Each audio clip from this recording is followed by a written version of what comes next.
नमस्कार आदाब, मेरा नाम मोहम्मद इम्तियाज़ है और स्वागत है आप सभी का हमारे यूट्यूब चैनल में। 2020 विधानसभा चुनाव की तैयारी जोरों पर है। जिला प्रशासन से लेकर नेतागण जो प्रत्याशी वो भी तैयारी भी जोरों पर है। ऐसे में हम इस वक्त बिहार के किशन जिला अंतर्गत बहादुरगंज विधानसभा में मौजूद है। हमारे साथ बहादुरगंज विधानसभा प्रत्याशी अहसान अंजुम साहब है। आगामी इलेक्शन चुनाव को लेकर हम कुछ खास बातचीत करेंगे अहसान अंजुम साहब से। तो चलिए शुरू करते हैं। पहला सवाल अहसान अंजुम साहब, पूरी जोर शोर सोशल मीडिया से लेकर हर तरफ चर्चाएं आम है और चर्चाएं जारी है। आपका भी पूरा दौरा सोरा जोरों पर चल रहा है, जिस तरह मीडिया में आ रही है। कैसा तैयारी चल रहा है? कैसे आप विधानसभा में किस पार्टी से आ रहे हैं? क्या कुछ तैयारी है? थोड़ा तफसील से बताएं। सबसे पहले तो आपका बहुत बहुत शुक्रिया।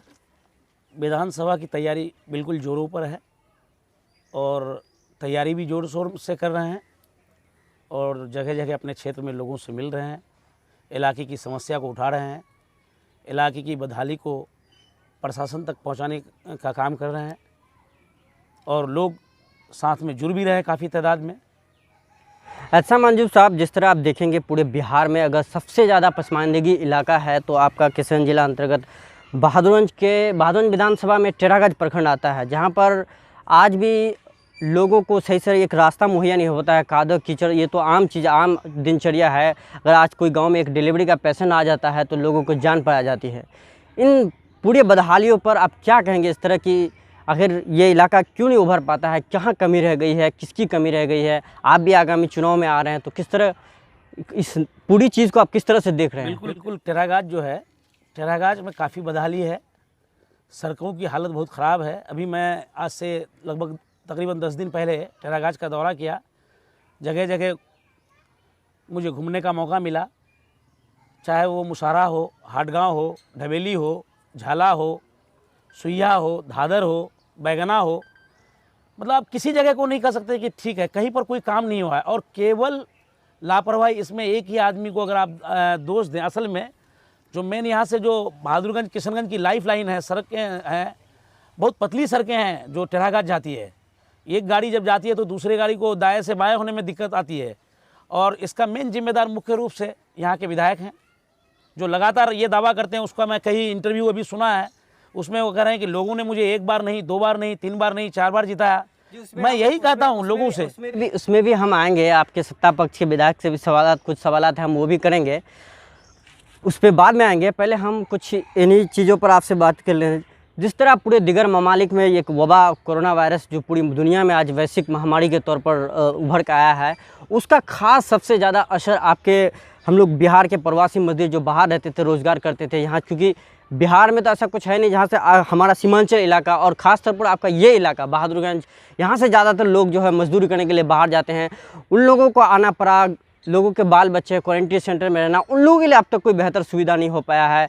यहाँ के जनप्रतिनिधि हुआ या सत्ता पक्ष के लोग हैं, उन लोगों ने भी कोई खास, चाहे विधानसभा हो या कहीं पर भी किसी तरह का मुद्दा नहीं उठाया। इन सब चीज़ों को आप किस नज़रिए से? बिल्कुल प्रवासी मजदूर जो बाहर से आए, चूँकि यहाँ एक पलायन की समस्या बहुत अहम है, चूँकि हमारे यहाँ इंडस्ट्रीज़ नहीं है, काम नहीं है, बेरोजगारी है, गरीबी है, कमाने का जरिया नहीं है, बेरोजगारी है, गरीबी है। लोग बाहर रहते हैं, दिल्ली में रहते हैं, मुंबई में रहते हैं, लुधियाना में रहते हैं, बेंगलोर में रहते हैं, चेन्नई में रहते हैं, जगह जगह रहते हैं। और वहाँ से जब लोग आए, इस कोविड-19 महामारी जो पूरे विश्व में था, तो इसके बाद जब लोग आए बाहर से, यहाँ पर क्वारंटीन सेंटर में रखा गया, तो वहाँ से बहुत शिकायत हम लोगों के पास आना शुरू हुआ कि यहाँ खाने पीने का सही से नहीं मिल पा रहा है, कहीं पर चाय की समस्या है, कहीं किट नहीं है, कहीं मच्छरदानी नहीं है, कहीं मच्छर बहुत है, गंदगी बहुत है। सब ये बुनियादी चीज़ जो है जब इन मुद्दों पर मिल सकता है, बिल्कुल मैं उसी बात पे आ रहा हूँ।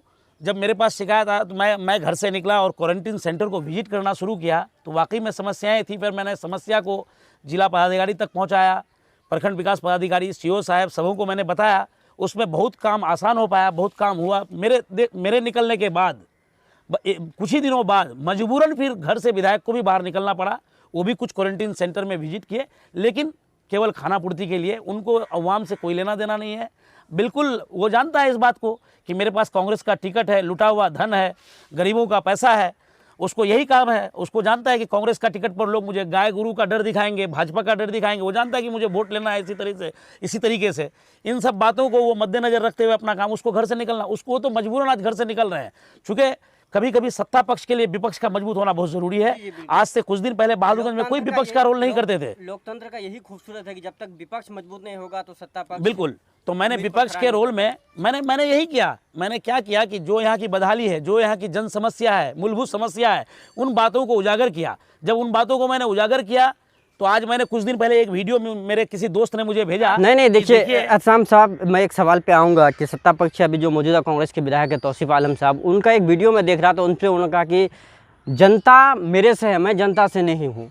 तो आप ये कैसे कह सकते हैं कि आपके इस पर वो क्या कहते हैं कि मजबूर हुआ? अब आप देख लीजिए, जनता मेरे से है, ये अहंकार वाली भाषा। ये बताइए, यही तो जवाब देना है जनता को। जनता मेरे से है, आपने जनता के लिए क्या किया है? केवल लूट खसोट, धन इकट्ठा करना। आपको एक ही बात से आप एक ही भ्रम में जी रहे हैं कि मुझे भाजपा का डर दिखा करके वोट लेना है, और यहाँ के लोग दे भी देते हैं। नो डाउट, उनका तो कहना है कि 4 बार से वो तो कहीं बिहार में सुन लिया जाए। नहीं, वो भी अगर 4 बार कहीं ना कहीं जीत रहे तो कहीं ना कहीं जनता भी उनके साथ जरूर है। मैं यही कह रहा हूँ, पहला चुनाव जब जीते विधायक जी, अभी विधायक जी का मैं कोई इंटरव्यू सुन रहा था, वो व्यक्तिगत हमला कर रहे थे। वो कह रहे थे कि कांग्रेस को जिसने वोट नहीं दिया वो असामाजिक तत्व हैं। मैं उनको कहना चाहता हूँ, जब चुनाव हुआ, ये तो लोकतंत्र है, सबको अपना अपना अधिकार है, वो जिसको नहीं, ऐसे कैसे कह देगा कि जो अधिकार है वो असामाजिक, जो उसको वोट नहीं दे वो असामाजिक तंत्र है। मैं उसको विधायक जी को कहना चाहता हूँ, जब 2009 का चुनाव हुआ, हजरत मौलाना असराउल हक साहब कैंडिडेट थे, तब उन्होंने विरोध किया, अशरफ महमूद को वोट देने का काम किया, उसके लिए वोट मांगने का काम किया। फिर 2014 में जब इलेक्शन हुआ, डॉक्टर दिलीप कुमार जायसवाल जी के लिए काम करने का काम, और जब उनकी बारी आती है तो कहता है कांग्रेस को वोट दीजिए, मैं तो बीजेपी को रोकने के लिए कुछ भी कर दूंगा, बीजेपी को एक सीट जीतने नहीं दूंगा। वो यहाँ के लोगों का नब्ज को पकड़ चुका है, वो समझता है कि इस बात को, लेकिन यहाँ की जनता, यहाँ के नौजवान बिल्कुल पूरी तरीके से जागरूक हो गए हैं, और उनका सारा हथकंडा इस बार फेल हो जाएगा। और जब आप विधायक से बात करेंगे, आप जाइएगा विधायक से इंटरव्यू कीजिए, वो कभी विकास के बारे में बात नहीं करेंगे, वो कभी डेवलपमेंट को इशू नहीं बनाएंगे, कभी शिक्षा पर बात नहीं करेंगे, कभी स्वास्थ्य पर बात नहीं करेंगे, कभी आपने देखा होगा लगभग 16 साल से वो एमएलए हैं, वो कितने बार ऊर्जा मंत्री से मिला है, कितने बार मुख्यमंत्री से मिला है, कितने बार हेल्थ मिनिस्टर से मिला है, कितने बार इलाके के समस्या को लेकर के जिला पदाधिकारी महोदय से मिले हैं, कितने बार एसपी साहब से मिले हैं। आज डेली आए दिन मोटरसाइकिल चोरी की घटना हो रही है, उस पर आपने कितने बार आवाज़ उठाया। आज इस कोविड-19 को लेकर के जो महामारी है, लोग आज कॉन्वेंट स्कूल बंद है, कॉन्वेंट स्कूल, प्राइवेट स्कूल के जो शिक्षक वो परेशान हैं। उनकी तनख्वाह कितनी होती है? 6,000, 8,000, 10,000, यही तनख्वाह है। 3 महीना से उनका कोई हाल, उसका कोई खबर लेने वाला नहीं है। आप कहाँ पर हैं? जब वोट का टाइम आएगा तो आप नहीं तो बीजेपी जीत जाएगी, नहीं तो गाय का गोश्त बंद हो जाएगा, गुरु का गोश्त बंद हो जाएगा। केवल बीजेपी का भय दिखा करके, धन बल का इस्तेमाल करके उसको चुनाव जीतना है, यही उनका काम रह गया है। एहतसाम साहब, बहादुरगंज विधानसभा हो या ठाकुरगंज विधानसभा हो और या कोचाधामन विधानसभा हो, इन तीनों में अगर आप कंपैरिजन करेंगे, यानी खासतौर पर अगर आप कोचाधामन से कंपैरिजन करेंगे, बहादुरगंज विधानसभा की जो प्रशासनिक लचर व्यवस्था है, यहाँ पर कोई भी प्राकृतिक आपदा होता है, किसी प्रकार की क्विक रिस्पांस प्रशासन की तरफ से नहीं मिल पाता है, लोगों को मदद नहीं मिलता है। कल ही की घटना है, लगभग एक दिन पहले एक ठनका गिरने से कोचाधामन में मौत हो जाता है, दूसरे दिन वहाँ के विधायक फ़ौरन चेक दिलवाने का काम करता है। तो ये लचर व्यवस्था के बारे में कुछ बिल्कुल, इसके लिए 100% विधायक जिम्मेदार है।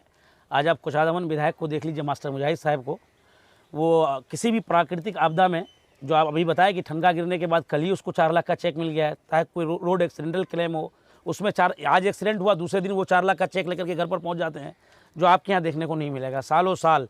मुझे याद है रहमानगंज में एक एक्सीडेंट हुआ था, एक आदमी तेगरिया का था और एक आदमी गांगी का था। तेगरिया कोचाधामन क्षेत्र में है, गांगी बहादुरगंज क्षेत्र में है।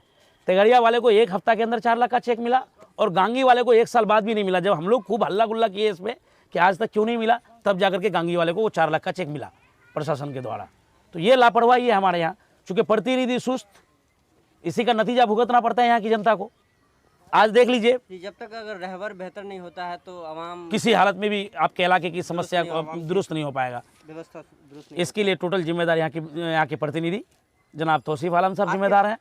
बहादुरगंज के विधानसभा अंतर्गत ये टेरागाछ का एक जो सबसे वहाँ की बिजली का जो प्रॉब्लम है, समस्या है, आए दिन वहाँ पर बिजली गायब रहती है। क्या इशू, इस पर कोई बात नहीं करने वाला है, कोई सवाल? बिजली को लेकर के तो टेरागाछ की हालत ये है कि बिजली जाती है ये न्यूज़ नहीं है, जब बिजली आती है ये खबर बनती है कि बिजली आ गई है। एक बात। दूसरी बात, अभी ढबेली से 10 नंबर वार्ड से तहजीब भाई हमको फ़ोन करके बताए कि मेरे यहाँ एक ट्रांसफार्मर है और 3 गाँव को उससे बिजली मिलती है, जिसके वजह से लो वोल्टेज का प्रॉब्लम है। इसके लिए मैंने एसडीओ से बात किया, जेई से मुझे आश्वासन दिया गया है कि 1 हफ्ता के अंदर मैं वहाँ पर अलग एक ट्रांसफार्मर लगाऊंगा और बिजली की हालत को दुरुस्त करूंगा। और सबसे बड़ी समस्या वहाँ ये है कि टेरागाज को बिजली अररिया से मिलती है। इसके लिए कि यहाँ के स्थानीय विधायक ने कितने बार आवाज़ उठाया कि इस बिजली को हमारे किशनगंज से जोड़ा जाए, अररिया से ना हो। ये सबसे बड़ी समस्या है। और चुनाव के टाइम में ही सबको टेरागाज याद आना शुरू हो जाता है। और आज जो तौसीफ साहब एमएलए है, टेरागाज वालों का देन है उन पर। टेरागाज वालों ने ही उनको सबसे ज़्यादा वोट दे करके चुनाव जिताया। मेरे यहाँ तो कंटेस्ट में था, बराबरी पर था, लेकिन वहाँ के लोग उनको ज़्यादा मत दे करके एमएलए बनाने का काम किया। और टेरागाज के लोगों की वही भूल बैठे हैं वो। और जब उस पर कोई सवाल उठाता है तो बोलता है ये गुंडा लोग है और सामाजिक है, जबकि उनके इतिहास पे, विधायक जी के इतिहास पे जाएंगे तो उनका जेल से चुनाव जीतने का रिकॉर्ड है। ऐसा नहीं, वो खुद सुरक्षाप आदमी है। ऐसा भी नहीं है कि वो जेल में कोई इमामती कर रहे थे। मेरा तो ये कहना है, आग्रह भी आपसे भी, या कोई भी कैंडिडेट हो, किसी के निजी जीवन पर हमला नहीं होना चाहिए, चाहे वो कोई भी हो। ये हमारी तहजीब जो है, सीमांचल की जो तहजीब है, ये कहना कि इस पर सवाल निशान खड़ा होता है। व्यक्तिगत हमला किसी पर नहीं होनी चाहिए। और सबसे बड़ी बात इसमें यह है कि आज के दिन जब आप नॉमिनेशन फाइल करेंगे तो आपको कोर्ट एफिडेविट देना पड़ेगा, हल्फनामा देना पड़ेगा। आप पर कितने केसेस हैं, जो जो कैंडिडेट है उसको दूध का दूध और पानी का पानी हो जाएगा। किस पर कितना केसेस है देखा, वहाँ पर पता चल जाएगा। किस पर अपहरण का केस है, रंगदारी का केस है, छिनतई का केस है, लूट का केस है, चोरी का केस है, डकैती का केस है, सारा पता चल जाएगा। आप पर कितना केस है वो भी पता चलेगा, हम पर कितना केस है वो भी पता चलेगा, और कैंडिडेट पर कितना केस है वो भी पता चलेगा। सबसे बड़ी बात, हमारे विधायक तो विधायक रहते हुए जेल गए हैं 2009-10 में। ये बहुत बड़ी बात है। खैर ये तो उनका मामला है, ये उनसे पूछा जाएगा सवाल जब उनसे हमारी जो कुछ भी हो। नहीं, ये व्यक्तिगत हमला हमारे विधायक जी शुरू किए हैं और आगे भी अगर इसको कंटिन्यू रखे तो दूसरी तरफ से भी उनको जवाब देना पड़ेगा। नहीं तो हम लोग नहीं चाहते कि व्यक्तिगत किसी पर हमला हो। जी जी जी, चूंकि वो हमारे विधायक हैं, 4 बार से लोगों का उसको प्यार मिल रहा है, उसको समझने की जरूरत है। देखिए हम विपक्ष में हैं, नहीं, बड़ाई पर पर्दा डालना चाहिए। हम विपक्ष में हैं, मेरा काम है यहाँ की बदहाली को उजागर करना। जी जी। आप सत्ता पक्ष में आपने क्या क्या किया है उसको आप बताइए, जनता के सामने रखिए कि मैंने ये किया, मैंने वो किया, मैंने फलाना किया। आज देखिए कुचादमन में आपने पथ निर्माण विभाग से अगर पूरे विधानसभा क्षेत्र में 1 किलोमीटर सड़क का भी कहीं काम किया हो तो बताइए। वहीं पर 5 साल के अंदर मुजाहिद साहब ने पथ निर्माण विभाग से 73 किलोमीटर सड़क का काम कर चुके हैं अब तक। वहाँ पुल निगम से 4 पुल बन चुका है अब तक बड़ा। मौलाना असरारुल हक कासमी साहब रहमतुल्लाह अलैह DV50 रोड का जो नाम रखा गया है, उस रोड पर 50 पुल बन रहा है और 50 पुल छोटा मोटा पुल अलग अलग जगह पे बन रहा है कुचादमन के अंदर। और आप 20 पुल ला करके अपने विधानसभा क्षेत्र में कह रहे हैं कि सबसे ज़्यादा विकास मेरे यहाँ हुआ है। सबसे ज़्यादा अगर विकास हुआ है कुचादमन में और सबसे कम विकास हुआ है किशनगंज जिला में, बहादुरगंज में। और किशनगंज लोकसभा के अंदर अगर देखें तो 2 ही जगह, अमोर बैसा और बहादुरगंज, 2 जगह विकास के नाम पर केवल लोगों की आंख में धूल झोंकने का काम कर रहा है दोनों ही विधायक। कहीं ना कहीं जनप्रतिनिधि की कमी है, ये बात आप एकदम कमी है। और किसकी कमी है? जनता को समझने की जरूरत है, सही लोगों का चुनाव करें। ये नहीं कि मैं ही हूं, जनता को जो सही लगे सही फैसला लेना चाहिए। ऐसे लोगों को आप देखें एक चीज़, अभी आप लोग एक अभी वीडियो वायरल हुआ था आज से कई दिन पहले सोशल साइट्स में, फेसबुक में, मैंने भी देखा। विधायक जी तो खुद हेलीकॉप्टर में चॉपर से बारात जाते हैं और यहाँ की जनता ट्रैक्टर से बारात जा रहा है। ये हैरानी की बात है, ये सोचने वाली बात है। आज के दिन में जहाँ डिजिटल इंडिया की बात हो रही है, न जाने क्या क्या बात हो रही है। इस जमाने में डोहर पंचायत के 10 नंबर वार्ड, वहाँ पर एक दूल्हा ट्रैक्टर से, शर्म आनी चाहिए विधायक जी को। और वो कह रहे हैं कि मेरा किसी दोस्त ने मुझे, उस दोस्त का नाम बताया, वो किस दोस्त ने दिया वो हेलीकॉप्टर करके। हेलीकॉप्टर से जो आप बारात गए उसका बताइए कौन दोस्त आपका दिया। आप कह रहे हैं मेरा एक दोस्त दिया, तो आपके इलाके में ट्रैक्टर से, ये तो आपके लिए शर्म की बात है, डूब मरना चाहिए आपको। उनका क्या है वो तो उनसे पूछा जाएगा बाद में। आप चुनाव में आ रहे हैं, हमारी तरफ से भी आपको शुभकामनाएं हैं। हमारा अगला सवाल ये है कि ठीक है, आप विधानसभा में आ रहे हैं, हम उम्मीद करते हैं कि आप आवाम की उम्मीदों पर खड़े उतरेंगे, तो हम चाहेंगे कि आप अपना कुछ ड्रीम प्रोजेक्ट, आप चुनाव में आने का जो आपका ड्रीम प्रोजेक्ट है, क्या क्या होंगे, किस तरह से, क्या आपने कुछ सोच के ही चुनाव में आने का फैसला लिया होगा? देखिए, अगर जनता ने मौका दिया तो सबसे पहले मटियारी घाट और निसंद्रा घाट में पुल की ज़रूरत है ताकि लोगों की आवाजाही आसानी से हो सके, ट्रांसपोर्टिंग सिस्टम ठीक हो सके।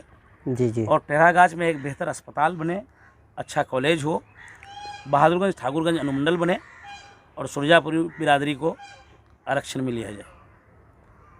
एहतसाम साहब, किशनगंज, मैं भी किशनगंज से आता हूँ, ठाकुरगंज विधानसभा भी मेरा घर है। जिस तरह से ये इलाका पसमानदगी है, पूरे किशनगंज लोकसभा की बात करते हैं, यहाँ के जब अब तक जितने भी रहनुमा आए सभी ने ठगने का काम किया इस इलाके को। तो कहीं ना कहीं आप लोग भी मतलब राजनीति में आ गए हो हल्ला में, बस फिर आप सत्ता अगर आपको मिल जाता है तो बस वही लॉलीपॉप थमाते गए औरों की तरह।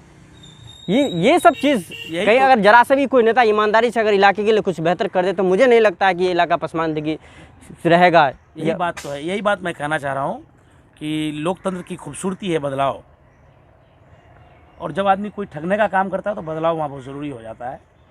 अगर मौका देगा तो कोई परमानेंट एमएलए एमपी नहीं बन जाता, फिर 5 साल के बाद जनता के पास मौका होगा। जी, खुदा भी इस कौम की हालत तब तक नहीं बदलती है जब तक वहाँ के लोग खुद नहीं बदल जाता है। बिल्कुल। तो ये थे हमारे साथ एहसान अंजुम साहब, जिन पे राजनीति के मुद्दे पर काफ़ी चर्चाएं चली। आगामी चुनाव लड़ना है सर, आगामी विधानसभा प्रत्याशी चुनाव लड़ेंगे। हमारी तरफ से काफ़ी शुभकामनाएं हैं आपको, और बहुत बहुत शुक्रिया आपने हमें टाइम दिया, हमसे बातचीत की।